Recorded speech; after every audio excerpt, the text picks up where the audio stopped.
Hey everyone, and welcome to the Marvel Snap Decks of the Week. This week we have the largest set of decks we've ever had. We have 9 in total, 9 unique lists, all of which are tiered and they'll help you gain rank in Marvel Snap. With that being said, let's get started with deck number 1. If you want to support the series, hit the like button, even though you don't like Shuri. I know that Shuri is driving everyone absolutely insane, and it still is the tier 1 list, unfortunately, right? What you're looking at here is, a couple techs been added. Like, you're seeing a lot of Polaris, lately in order to kind of like provide a little bit added tech and to provide an additional solid play when Cosmo is not available. You also have the obvious Shuri into Captain Marvel, which is seeing a lot of play right now, especially with the prevalence of Sandman. You also have, of course, the Shuri Taskmaster in combination with Red Skull, and of course you have the Sunspot She-Hulk skip turn 5 as you play Shuri on turn 4, and then turn 6 She-Hulk Taskmaster for the win. Of course, this is a tier S deck. This is the absolute top tier of the meta currently, so if you're looking to gain cubes, this is the one to do it, although we are kind of expecting a patch to come out soon. This is almost like in 15 to 20% of decks right now. So basically, we are looking forward to potentially a Shuri adjustment. And coming in at tier 1 is Sera Control. Now, I do think that Sera Control and Thanos are kind of like neck and neck with regards to their viability in the current meta. I really like Sera Control, especially with the control splash of Scarlet Witch, which is starting to gain popularity again. It kind of ebbs and flows a little bit with Scarlet Witch. But you are looking at a solid counter in Zoo and Thanos style list, because you have Zoo Thanos, which is kind of getting a little more interesting now, and Killmonger does deal with that, and obviously you get some added value with the Nova as well. But the main package you're really looking at here is your Zabu with your Force. You have the Enchantress, which is wonderful against so many of the decks, including Sera Control itself, so it's a good card for the mirror match in Enchantress. You do have the Shang-Chi, which is great in pretty much all matches, gives you some viability against Shuri-based lists as well. You do have the Darkhawk Rock Slide, and of course the Initiative granting Mr. Fantastic. This deck list would be even higher in the meta if it wasn't for the fact that it can have some difficulty against Shuri, especially since Shuri is often protecting its big units behind one of the Cosmos. And then the second unit, hopefully you're able to take out with a Shang-Chi, thanks to the fact that they usually gain initiative on turn 5. But regardless, I do think this is a very strong deck list, and one that you're seeing really start to kind of re-emerge in the current meta.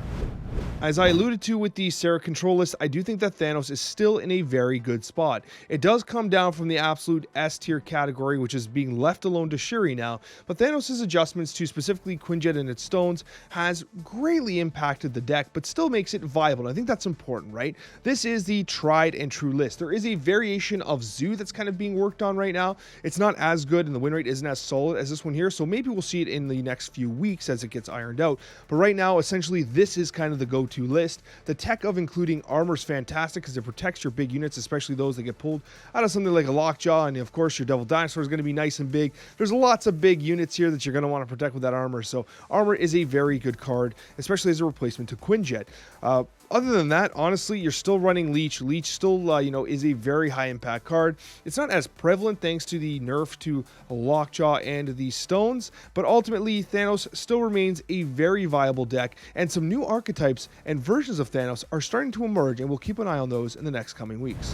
One of the biggest risers in the current meta are these Wave turn 5 base combo lists, and Coccia and I spoke about these on the latest edition of the Snapchat, where we discussed how Wave on turn 5 is enabling these fantastic combo plays on turn 6.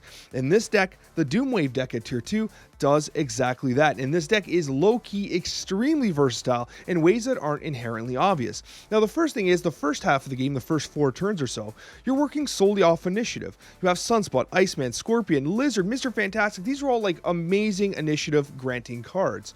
And then you have the Shang-Chi when, well, you're going to need Shang-Chi at some point. So, and then of course on turn 4 you have Wei Queen, which not only gives you scouting potential, but it also gives you a great tempo play on turn 4 as a 4/6. What's amazing about this list is on turn 5 you conserve 2 energy, right? You play Wave and just Wave, conserving 2. That allows you to not only run up Sunspot by an additional 2, but allows you to play a combination of She-Hulk and any one of America Chavez, which is guaranteed, Doctor Doom, spread 15 power across the board in addition to the She-Hulk, Arrow, they're only able to play 1 card under most circumstances because you've waived, so you control them and play She-Hulk. And finally, you could just play your She-Hulk and whatever you pulled from their hand if you really want to, right?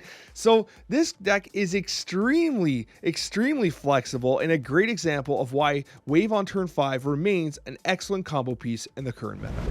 Now I get to talk about one of my favorite archetypes and my favorite decks in Marvel Snap, Electro Ramp at tier 2. Now I do love Electro Ramp, and I actually think that this deck is going to be near tier 1 into next season. Why? Because of Sandman. We're getting Hitmonkey, we're getting a whole bunch of combo piece centric cards, and guess what? People are going to want to run that Hitmonkey. I know I'm going to want to, and everyone that plays a Sandman is getting free cubes.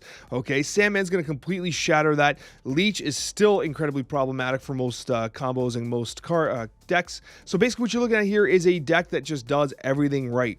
You got the Sunspot Ebony Maw play, Ebony Maw throw it on turn 1 because you got the Doom mode and you don't mind. You also got Captain Marvel providing with a ton of utility as well. You have the straight up combo on turn 5 of either ruining their hand or ruining their gameplay. And then you have, of course, Chavez, which allows you to increase the odds by about 5% to pull Electro Wave, and Magneto, which is a great disruption card that gives you a ton of power and disrupts all the lanes at once. Honestly, this deck does everything right. This is one of the ones that I reliably play whenever I want to gain some cubes, whenever I want to push to infinite. This is one of the ones I go to, and I'm glad to say that it's still relevant in the current meta.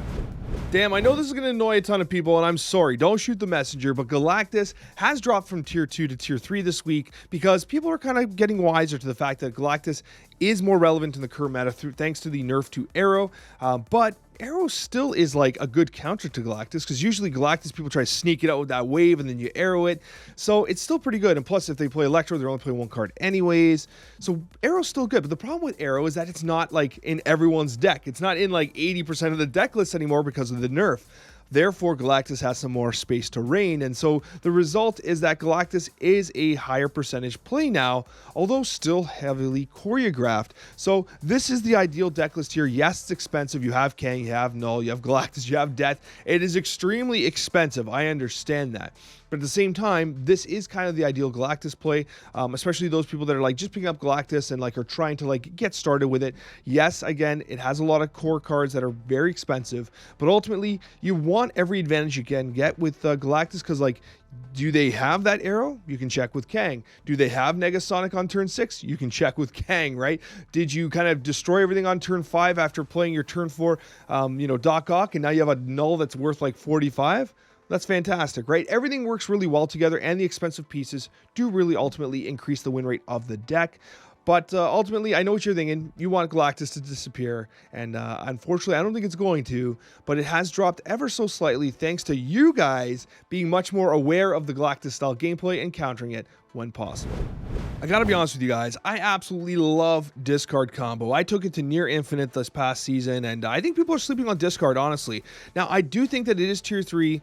We are missing a couple pieces that kind of really elevates it to tier 2, possibly, but I do think that it's still a little unreliable at times, though MODOK is surprisingly pretty damn reliable of a card. You have till turn 5 or even 6 to draw it if you want to adjust your combo slightly. You'd rather have it on turn 5, right? Especially in this particular deck where you are running Chavez and Apocalypse. One thing I will tell you, though, is that Moon Girl makes sure your hand's topped up.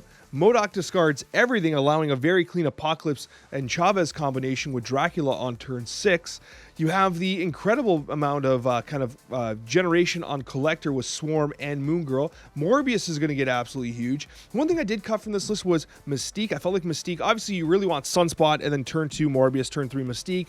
But the combo is so draw-centric, and you just don't have that mana reduction capabilities that other decks have to squeeze that Mystique in a little easier. So I do think that this is going to be a slightly more reliable version of the list, which I think is important. Discard, you want reliability.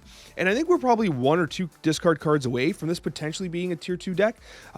It is somewhat like frustrating to play at times when you don't get your draw. Like, you really need MODOK. The advantage, though, is that you have till turn 5 or even 6 to pull MODOK. Naturally, you want it on turn 5 here if you're running Apocalypse Chavez. But thankfully, right, it is a very strong deck. When you get the combo off, very few decks can kind of compete with it. The one thing it is missing is Shang-Chi, which could be subbable if you wish. Like, if you want to have a little bit of counterplay to Shang-Chi, you could get rid of the Moon Girl. I mean, you could get even rid of someone like Collector if you really wanted to. But ultimately, I do think that this deck list is very strong, and the discard archetype is in a good spot. For the Pool 3 exclusive deck of the week, we have SheWave, which is a tech-centric version of the Doomwave style list. Again, you have Wave on turn 5, conserving 2 energy, running up your Sunspot, giving yourself a 2-mana She-Hulk with conjunction of Doom or Arrow, at your leisure. But what you have here is the addition of Cosmo, which can be very useful in a variety of different deck lists. Moreover, you also have Maximus, which can be played on top of the Cosmo for that additional power without the negative drawback of allowing your opponent to draw 2 additional cards. The deck list does have the combination of 0 Lizard. You can also 0 Maximus if you don't have the Cosmo. You do have Iceman, Scorpion, and other very strong combo-centric and combo-breaking cards. Ultimately, a very reliable deck list if you're looking to do some damage in Pool 3. If you're in Pool 2 right now, I do think that the ongoing Disrupt list is still a very good play to go towards, especially if you unlock something like Wong early on and you got a ton of burst potential. But honestly, this deck does pretty much everything you need in Pool 2 and more. You have the Ant-Man armor combination. You do have the basic priority gaining effects of Mr. Fantastic and Lizard, which prevents pesky Cosmo from being slid underneath your Spectrum on turn 6. You do have the recently buffed No More, which is going to be pretty stoic in one of the lanes there. Claw to give you additional reach. Sandman to destroy those Pool 3 combos that are probably going to drive you nuts moving into the next season. And Blue Marvel, which is just a great card and obviously one of the best cards in the game, Shang-Chi. This deck really does have everything. Even the Colossus I like. I feel like people sleep on the viability of Colossus with all the destroy-centric locations out there. But if you're in Pool 2, I do think that this deck here provides a lot of utility. And we got another video for you down below, and I would appreciate if you hit the like button. It really does a ton of support the series, guys. Thank you so much for watching, and a very special thank you to all of our wonderful subscribers. We'll see you next week on the Marvel Snap Decks of the Week.